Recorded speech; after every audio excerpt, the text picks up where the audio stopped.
Recibimos y le damos la bienvenida a esta entrevista VIP al reverendo Padre Isaac García, rector de la Universidad Católica Nordestana. Padre, saludo, qué bueno que está con nosotros en esta época tan hermosa como lo es la Navidad. Muchísimas gracias, Víctor, muchísimas gracias, Nelly, a todo el público que día tras día, en vivo y luego en diferido, se conecta y vuelve a ver sus programas siempre interesantes. Y feliz Navidad. Feliz Navidad. Así le decía yo al Padre Ángel Díaz, feliz Navidad, dice, pero no, todavía no estaba en Navidad. Eso era en Adviento, porque defendía mucho eso. Muy bien. Padre, nosotros la intención de invitarlo a compartir esta entrevista y es aprovechar sus conocimientos, ver la capacidad que tiene para tocar estos temas que han sido noticias en todo el mundo, y es las declaraciones y los temas que ha tocado el Papa Francisco, que cada vez que hace uso y se dirige al mundo, pues realmente son interesantes todas sus declaraciones.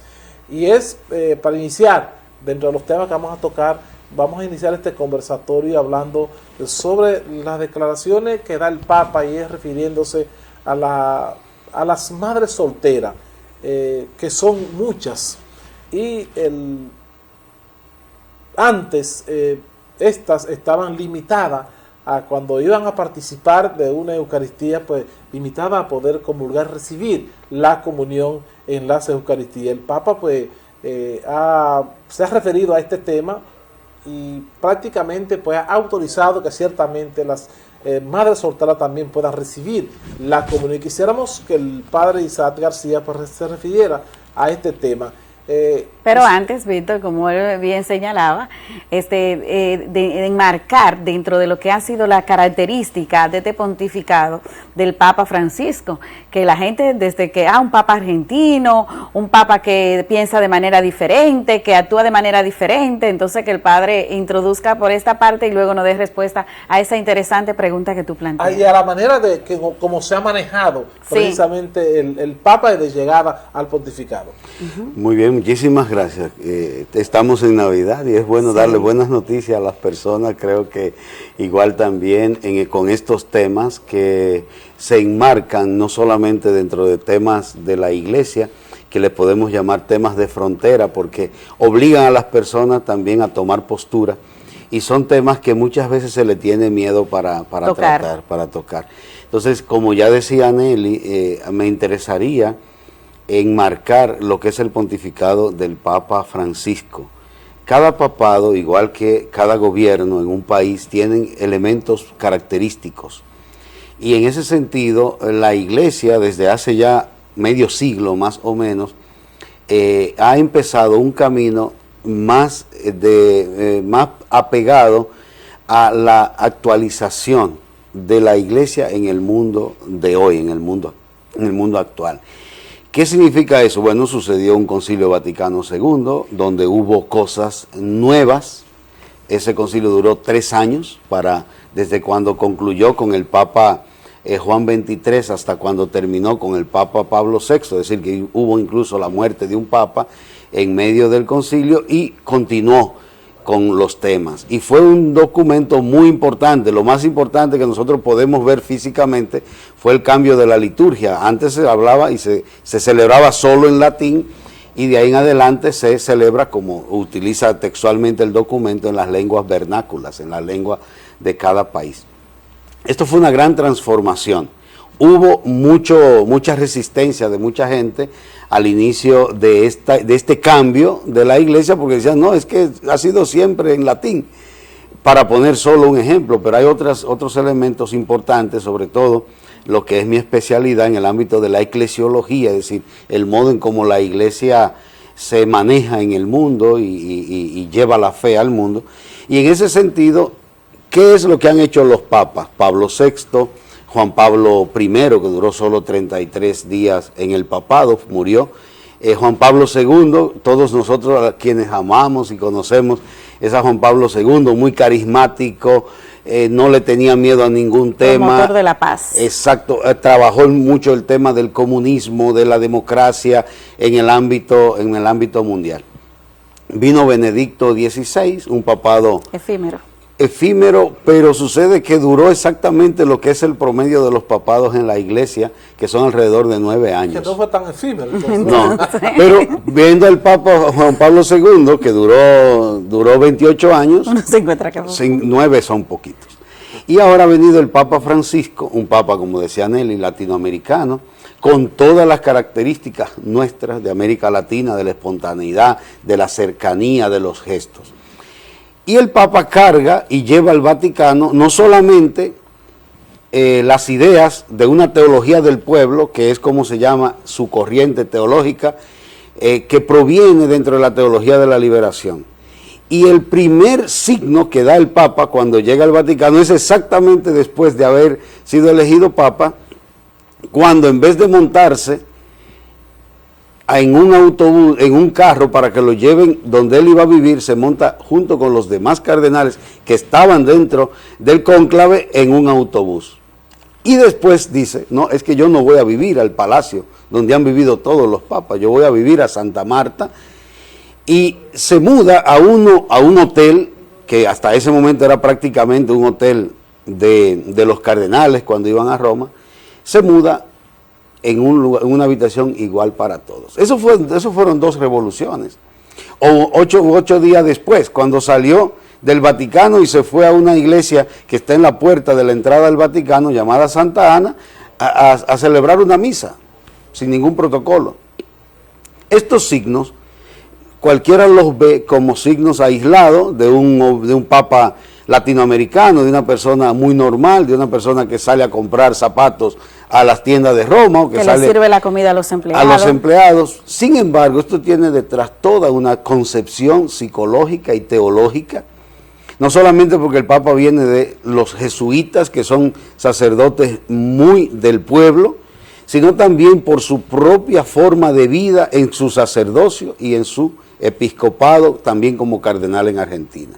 Todo el mundo se recuerda que el cardenal salía a hacer diligencias o a visitar parroquias en el tren, en la metro de Argentina, y eso se recuerda en todos los lugares. Estos gestos eran inconcebibles para una mentalidad europea, pero ahora sucede que nosotros estamos viendo que esas ideas tan aterrizadas en la vida normal de todo ciudadano en el mundo, empieza entonces a llevar y a incidir en el ámbito teológico. Y por eso entonces nosotros hemos visto que prácticamente la mayoría de los documentos y de que ha emitido el Papa tienen un carácter pastoral, no doctrinal. Una diferencia en esto. Cuando yo hablo de la doctrina, yo estoy hablando más desde el ámbito de la fe, que me postula con respecto a lo que debe decir la iglesia doctrinalmente sobre el catecismo de la iglesia, sobre lo que cree la iglesia. Una de las áreas de la teología es la pastoral. Entonces la pastoral no contradice y no debe contradecir nunca la doctrina, pero sí va a dar respuesta a situaciones concretas en la vida de cada cristiano. La iglesia no puede legislar para uno que no sea bautizado o uno que no sea cristiano. Legisla en función de los bautizados y de los laicos que van a la misa y que se adhieren a la fe católica. ¿Qué es lo que está sucediendo?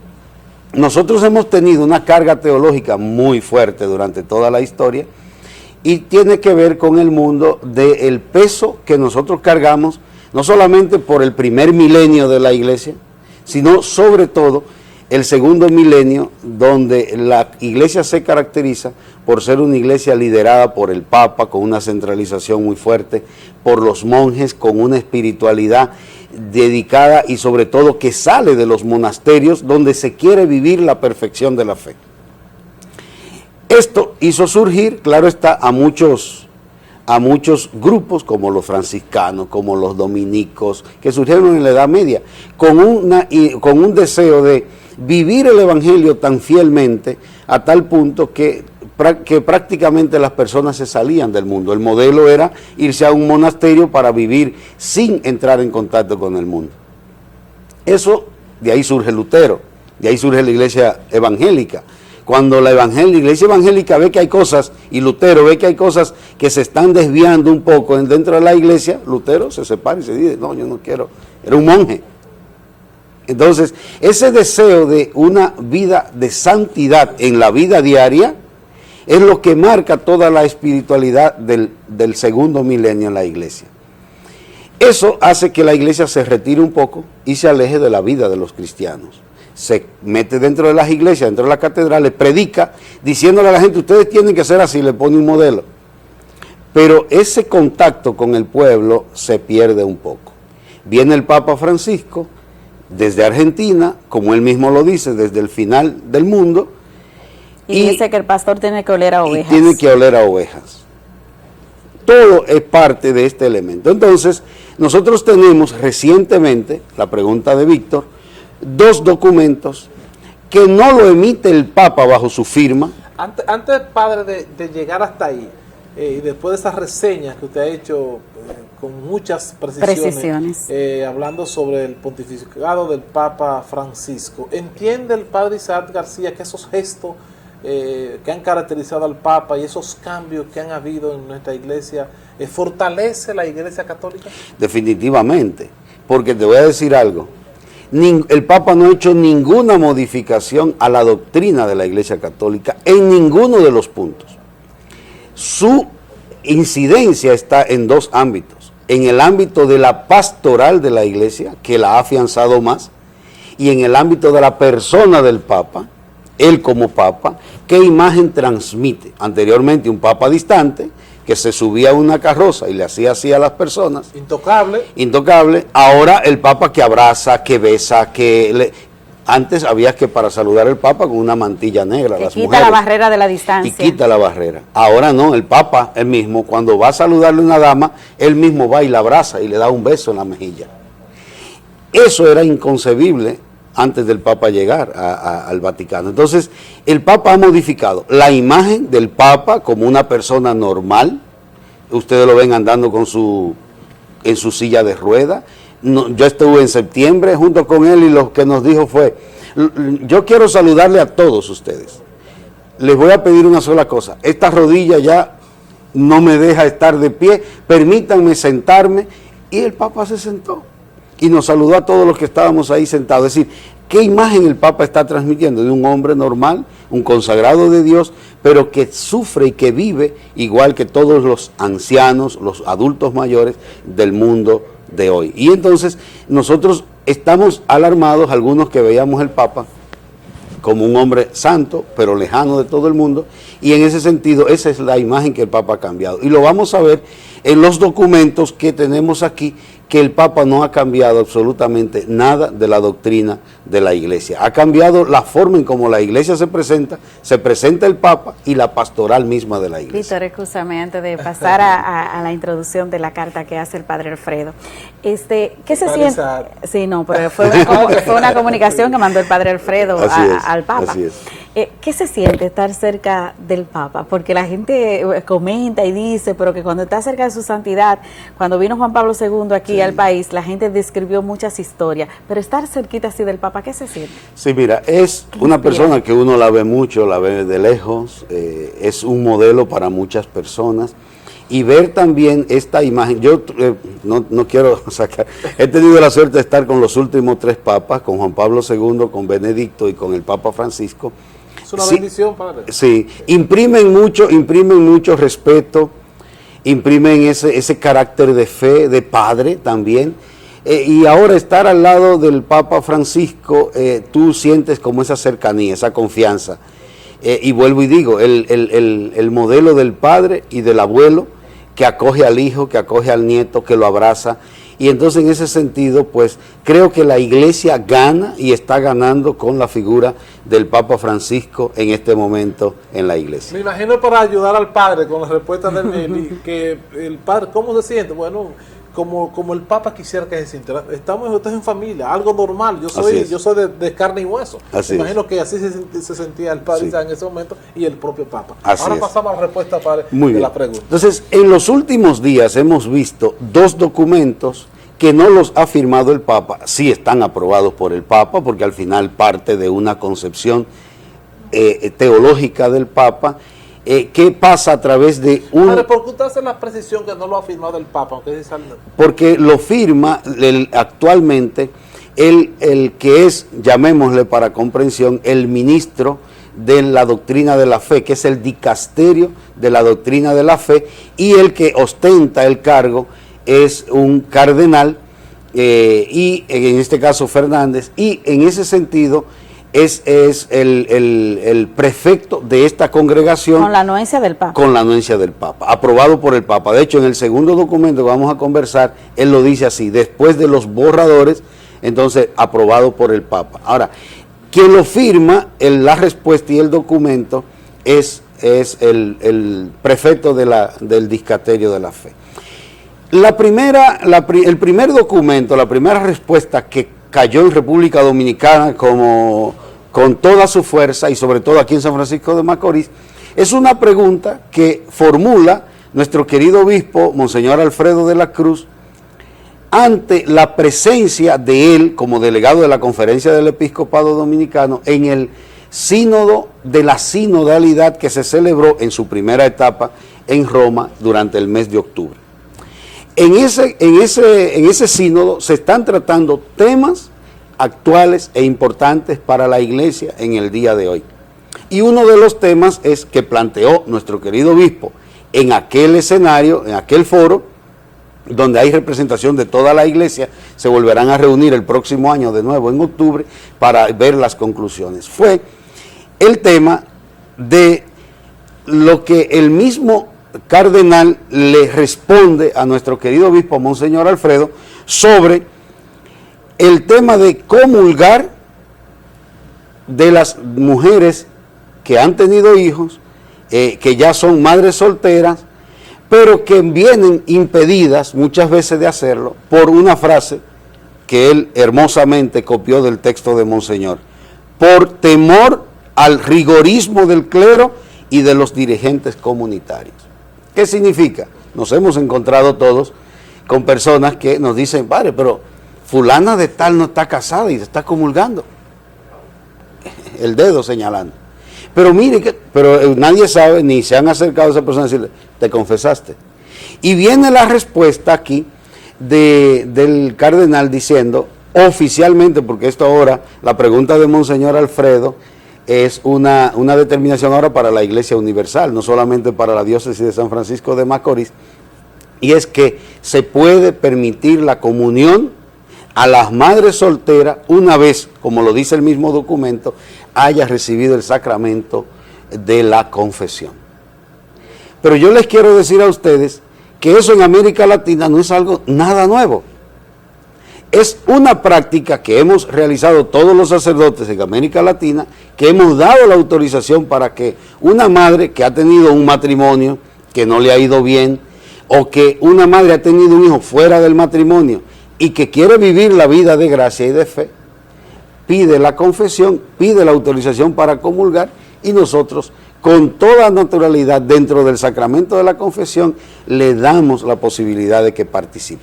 Claro está, esta práctica no existía en muchos países. Y es por eso el impacto que ha tenido. Y por eso el impacto que ha tenido. Incluso esa prensa más amarillista, como nosotros decimos, lo que dicen es, titulan, el Vaticano da tremendo, como tremendo jalón de oreja a los sacerdotes que no dan. Que impiden, sí. Que impiden. ¿Y no podría haber una confusión con los amancebados, No, porque significa que no están en una unión matrimonial. Okay. Sino que son personas, hombres o mujeres, que ya han tenido una relación y están solteros y quieren vivir la vida de gracia. Y no hay nada más bonito que eso, que una persona entienda que independientemente, un hijo es una bendición en cualquier circunstancia que sea, que teniendo ya la bendición del hijo, ahora permanezca, pida la bendición de Dios participando del alimento que es el más importante sobre la tierra, que es del cuerpo y la sangre de Jesucristo. Por eso la pregunta de Monseñor Alfredo en un contexto de reflexión de la Iglesia a nivel mundial es tan importante y normatiza ahora para la Iglesia Universal todo lo que debe ser el tratamiento que se le da a una madre soltera, a un padre soltero que quiere vivir en la gracia y la comunión de Dios. No, que lo que nosotros le tenemos que decir es, bueno, el día que vuelvas a tener una vida marital activa, si no te vas a casar por la Iglesia, tienes que, es preferible que no sigas comulgando o no debes seguir comulgando, pero la idea original es vivir en la gracia de Dios y alimentarte del único alimento que nos fortalece espiritualmente. Entonces, en ese sentido, la pregunta de Monseñor fue muy buena porque provoca una reflexión universal, pero la respuesta está muy atinada con lo que ya nosotros como sacerdotes y el mismo cardenal seguramente lo vino haciendo. Y eso, en el 2012, el mismo documento cita un texto de una homilía del cardenal Bergoglio en Argentina, donde dice a sus sacerdotes, no le impidan, si ya una madre soltera quedó embarazada y decidió no abortar, sino tener el hijo, pues ahora nosotros ¿qué tenemos que hacer? Aplaudirla, felicitarla para que esta madre entonces bendiga la vida que Dios le ha dado a través de su hijo. Y no rechazarla. Quisiéramos que el padre Isaac, así como hizo esa reseña y con punto y coma explicó la parte de que las madres solteras pueden recibir la comunión, así queremos oír ahora la opinión del padre Isaac García con respecto a esta declaración también, a este tema que se refirió el Papa Francisco, y es que la relación de pareja de personas del mismo sexo puedan recibir también la bendición del sacerdote. Padre Isaac García, describa nuestra parte para que nos aclare, ¿verdad?, y nos dé luz. Muy bien, muchísimas gracias.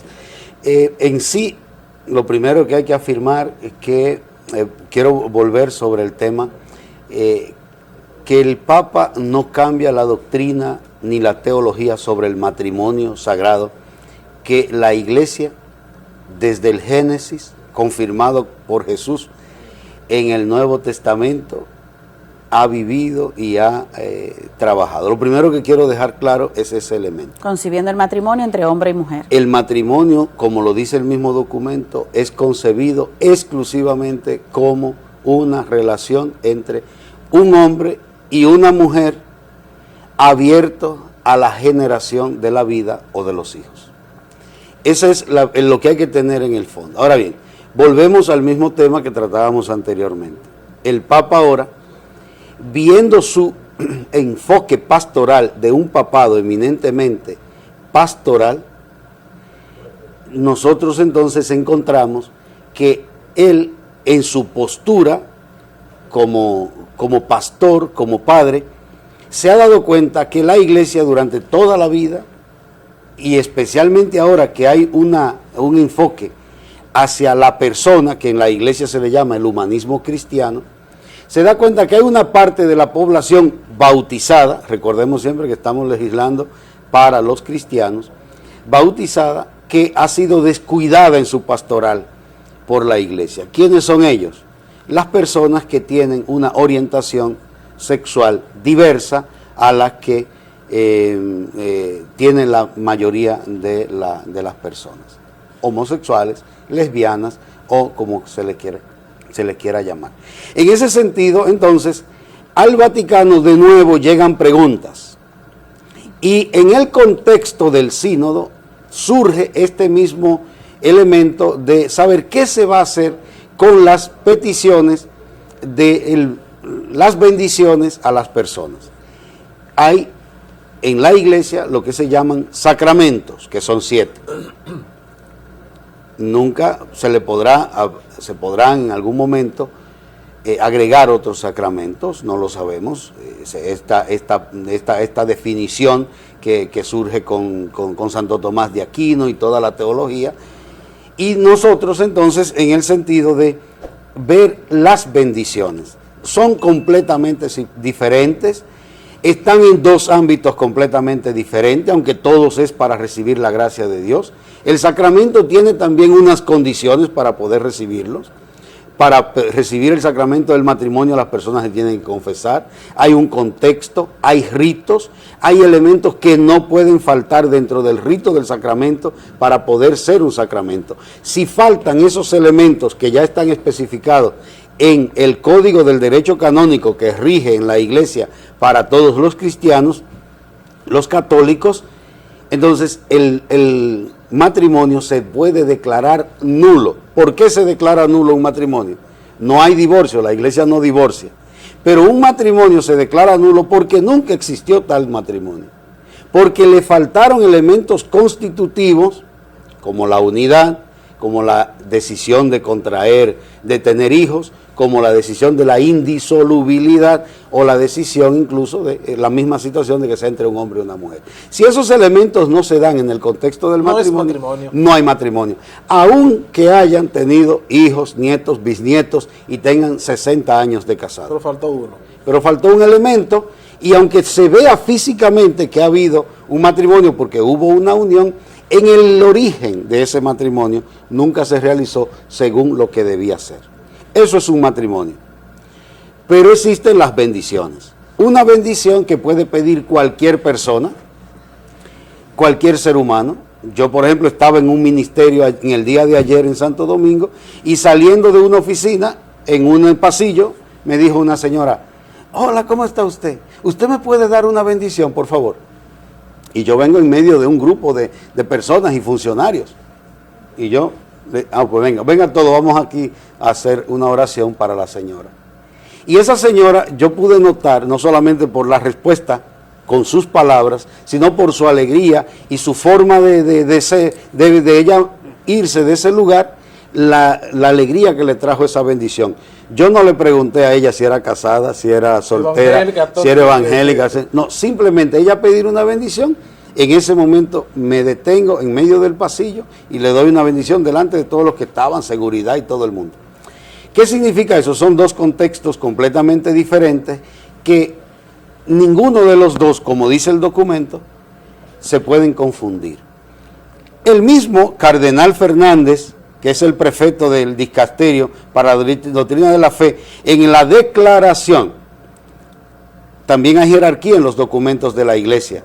Si es una exhortación apostólica, eso tiene una jerarquía. Si es un concilio, si es un sínodo, si es una carta apostólica, esto es una declaración, es decir, una aclaración, una motivación para un tema importante dentro de la fe. Pero no cambia, no puede cambiar una declaración en la iglesia, no cambia la doctrina de la iglesia. Y en ese sentido el cardenal le titula Fiducia Supplicans, sobre el sentido pastoral de las bendiciones. ¿Qué significa Fiducia Supplicans? Confianza del suplicante, de la persona que pide una bendición, en este caso una bendición. Y el cardenal, en la presentación del documento, él dice: este documento ha sido analizado por expertos, por obispos, después los borradores se compartieron con otras personas, se le presentó al Santo Padre y ahora la publicamos después de la aprobación del Santo Padre, pero bajo la firma del cardenal. Y hay una partecita que me gustaría leerla textualmente. En el párrafo número 3 de la presentación que hace el cardenal del documento, dice lo siguiente: la presente declaración se mantiene firme en la doctrina tradicional de la Iglesia sobre el matrimonio, no permitiendo ningún tipo de rito litúrgico o bendición similar a un rito litúrgico que pueda causar confusión. El valor de este documento es ofrecer una contribución específica e innovadora al significado pastoral de las bendiciones. Hay diferencia la bendición de un sacramento y la bendición de un no, qué bueno que lo mencionas, porque me quiero hacer lo que en la iglesia se llaman sacramentos y sacramentales. El sacramento, ya dijimos, tiene un rito, tiene una forma, elementos importantes. En el bautismo, todas las iglesias que bautizan, para poder confirmar que es un bautismo, debe haber agua.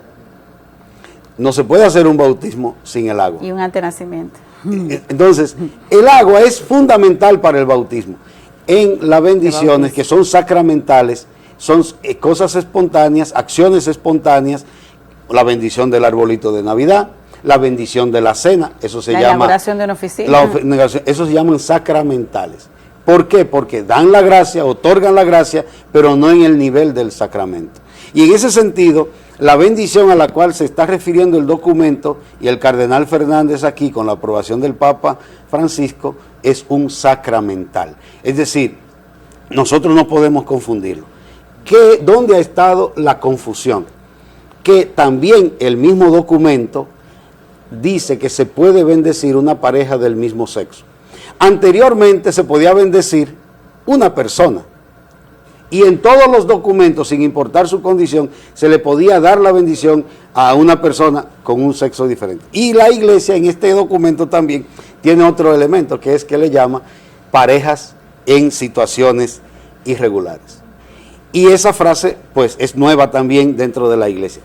La idea es la siguiente: nosotros estamos ante una nueva realidad. El Papa Francisco ha visto que es un tema muy sensible y el tema no está dentro del ámbito de la igualdad de género y todo el ámbito que se está llevando a cabo en el mundo entero con esta situación, sino desde el ámbito de la pastoral de la iglesia ante un bautizado y un cristiano que está en una situación irregular con una pareja del mismo sexo. Y en ese sentido, la bendición se le otorga no como un rito, no como una necesidad y un deseo de convertir esa bendición en un matrimonio, sino de que vivan la gracia de Dios, bajo el auspicio de que esas personas no solamente puedan vivir la gracia de Dios, sino también que la puedan manifestar y compartir. Entonces, y ojalá el término parejas irregulares es el término que utilizan, sí, el término que utilizan. Y la otra cosa es, el Papa está muy cercano, que es un texto que utilizan también en la respuesta de a Monseñor Alfredo, muy cercano a aquel gesto de Jesús con la mujer pecadora. Miren, todos los que estaban alrededor a lo que Jesús le dijo, el que esté libre de pecado que tire la primera piedra, estaban fijos en el pecado de la mujer.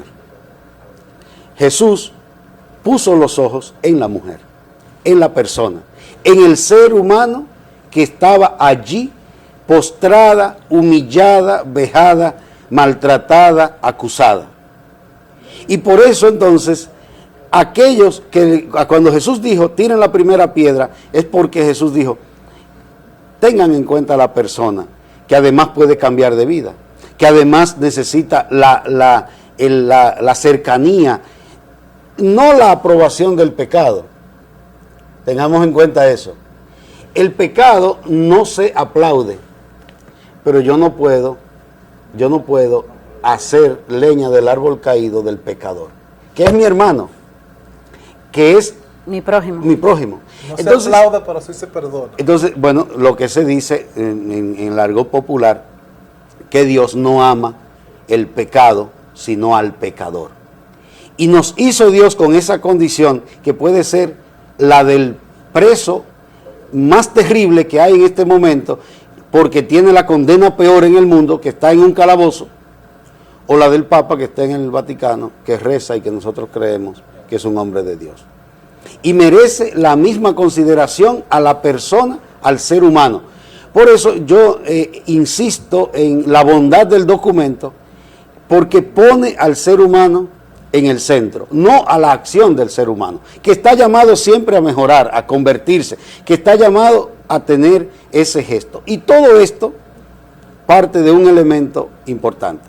Tanto en el escudo que el Papa tenía en Argentina como obispo y cardenal, como en el escudo que tiene en este momento, aparece una palabra: misericordia.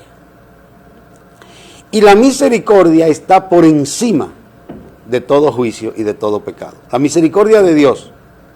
Y quiero que se sepa también que el documento no solo normatiza a los sacerdotes o a los hombres y mujeres de bien, a los sacerdotes o a los hombres, a las personas consagradas, sino también al padre de familia. Ustedes saben que hay muchos problemas con padres de familia que no aceptan a sus hijos porque tienen esa tendencia. Exacto. O a las madres de familia que lo echan de la casa. Padre, pero entonces yo entiendo que a partir de esta participación suya aquí en el programa, y de esta declaración, hay que seguir entonces creando realmente conciencia para que nosotros podamos entender la esencia de lo que dijo el Papa refiriéndose a la bendición de las parejas del mismo sexo, o a esas parejas irregulares, que usted dice que es el término que se va a utilizar, porque realmente se ha malinterpretado. Porque lo que ha interpretado la mayoría de las personas es que al momento de bendecir una pareja irregular, llámese una pareja del mismo sexo, pues se está confirmando prácticamente que es normal. O sea, puede ver normal el hecho de que una pareja del mismo sexo puedan mantener una relación y convivir en medio de la situación que estamos viviendo en el mundo en este momento. Entonces yo entiendo, padre, que hay que seguir creando para que nosotros podamos entender realmente que no es que se está de acuerdo con que una pareja del mismo sexo se vea como un matrimonio, que eso no es la parte. Absolutamente. No es la intención, y lo aclara al principio. Ni es la doctrina de la iglesia. Ni es la doctrina de la iglesia. Ahora, esa persona que tiene esa condición o esa situación, tiene que recibir una asistencia pastoral. Y la iglesia ahora ha abierto un poco ese ámbito para decir, bueno, a los sacerdotes yo le pido que eviten el rigorismo, a los padres de familia que eviten el despreciar a un hijo o una hija porque tenga esta tendencia, y que sea más inclusiva, una sociedad más inclusiva. Por eso, en la conclusión del documento, que lo estaba buscando en este momento, dice: la iglesia es amor, es el sacramento del amor infinito de Dios. La iglesia también como sacramento, que lo decía el Concilio Vaticano II, no como un sacramento más, como el octavo, sino porque lleva el sacramento de la santidad y de la Eucaristía. Es amor infinito de Dios. Cuando la relación con Dios está enturbiada por el pecado, siempre se puede pedir una bendición. ¿Qué es lo que siente la persona que tiene esta situación o una situación irregular? Entonces, invito a los hermanos sacerdotes, invito a los padres de familia, invito a las personas que están al lado de un ser humano que ha tenido esta situación. No quisiera entrar en disquisiciones ahora al final, pero sí quiero decir que hay muchos motivos por los cuales una persona puede llegar a ser un homosexual o una lesbiana. Aquellos que son inducidos no lo podemos aplaudir, porque eso ha sido un daño a una persona. Pero hay personas que nacen con unas condiciones que ya está determinado por la ciencia que es así. Entonces, ¿qué nosotros podemos hacer? Invitarlo a que pueda superar, a que se sienta mejor, a que pueda superar esa situación, pero sobre todo bendecirlo. Y bendecirlo significa ayudar a que esa carga emocional que lleva, esa carga psicológica, espirituales, todas esas cosas que ya por sí mismo lleva esa persona, puede entender que Dios le acoge y que nosotros como sus hermanos en la fe también le acogemos, aunque le invitemos en su momento determinado a superar cualquier situación del lugar. Y el hecho de que se esté recibiendo esa bendición, reiterar, no quiere decir que el Papa o la Iglesia esté de acuerdo con el matrimonio homosexual, con el matrimonio, o la relación de una pareja del mismo sexo. Se está hablando de la bendición. El mismo documento también, el mismo documento dice: todo cristiano está llamado a bendecir, no a maldecir. Y es lo que queremos que quede en la conciencia de cada uno de los que han visto este programa y los que lo están viendo en este momento. Nosotros estamos llamados a bendecir. ¿Qué es bendecir? Es una palabra compuesta, bien decir. Es algo que yo quiero hacer bien, que quiero decir bien, que quiero acompañar a esa otra persona para que también lo haga bien, pero sobre todo que sepa que Dios no rechaza a nadie, que Dios es infinito amor. Y lo que nosotros tenemos que hacer es lograr entender entonces a Dios, para poder entender a nuestros hermanos. Padre, pues nosotros finalmente estamos ya unos 4 días de recibir este año 2024 y despedir este año 2023 para que usted, pues, un mensaje a ese público que nos sigue a través de Contacto Diario y este Canal 8 del Grupo Telenor, finalmente ya para concluir esta interesantísima participación suya aquí en el día de hoy en la entrevista VIP. Bueno, empecemos por las virtudes teológicas, ¿verdad? La fe, la caridad, la esperanza. Y nosotros somos el católico por fe, tiene que ser un hombre de esperanza, y yo creo que para el próximo 2024 tenemos que tratar de recibirlo con mucho ánimo. Que cada uno de las personas, cada una de las personas en la posición que se encuentra, ustedes de aquí desde el programa, llevar ese empuje hacia la fe, hacia el bien, hacia el progreso, hacia el desarrollo de nuestros pueblos, hacia la buena administración, todo el que esté en las administraciones públicas y privadas, a ser hombres y mujeres que el Evangelio incida en la vida cotidiana de cada uno de nosotros y que pues esperemos el 2024 sabiendo que va a ser mejor si tú y yo nos dispongamos que así lo sea. Y es lo que quiero invitarles, que nadie se quede con ningún don escondido, como dice el Evangelio, sino que en el 2024 procuremos una sociedad mejor, un año mucho mejor que el 23, y pues que tratemos de construir el mundo que deseamos. Y espero también que se acaben algunas de las guerras que hay en el mundo, pero hay muchas guerras a nuestro alrededor, en la familia, en la casa, en los trabajos, también que esas chiquitas si se acaban se esas, puedan acabar. seguro que Las grandes también se van. acaban. Padre, gracias por compartir con nosotros. A su orden siempre. El padre Isaac García, rector de la Universidad Católica Nordestana, compartió con nosotros en el día de hoy en esta parte de la entrevista VIP. Víctor Puntiel, junto a un equipo de experimentados profesionales, hacen de Contacto Diario la revista matinal más completa de la televisión regional. Entrevistas, análisis, comentarios, reportajes, deportes, farándula y todo el acontecer nacional e internacional. Estás en Contacto Diario de lunes a viernes de 8 a 9:30 de la mañana por el canal 8 de Telenor. Contacto Diario, la revista matinal más completa de la televisión regional.